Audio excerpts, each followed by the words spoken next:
నువ్వు police officer నీ ఇష్టం వచ్చినట్టు చేస్తావేంటి?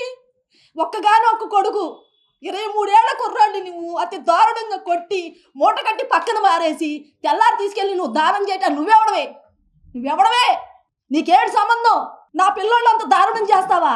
నాకు జరిగిన పరిస్థితి, నా బిడ్డకు జరిగిన పరిస్థితి ఎవరికి రాకూడదని నేను మీ అందరికీ దండం పెట్టి చెప్పుకుంటున్నా. నా పిల్లోడిని నాకు ఉంటే చూపించండి, లేకపోతే నాకు అంత ఇవ్వండి, మట్టన్నా ఇవ్వండి. పోనీ ఎక్కడ చేసాడో చెప్పండి, వెళ్ళిపోతాను నేను అక్కడికి. నేను వెళ్ళిపోతాను. నాకు ఈ కేసులు గీసులు ఈ రాజకీయాలు నాకు నచ్చవు. మేము ఉంటే తిన్నాం, లేకపోతే బతికాం. మేము ఒక్క మాట మీదే బతికాం ఫస్ట్ నుంచి కూడా. ఇవాళ మేము ఇంతమందిలోకి వచ్చి అయ్యా నా బిడ్డను చూపించండి అంటే ఏదేదో అంటగడుతున్నారు. ఆడట్టా ఈడిట్టా అని. దయచేసి మీరు నాకు రాజకీయాలు పొలవద్దు, నా కొడుకు రాజకీయాలు పొలవద్దు అయ్యా, మీకు దయచేసి చెప్తున్నాను. మేము అలాంటి వాళ్ళం కాదు.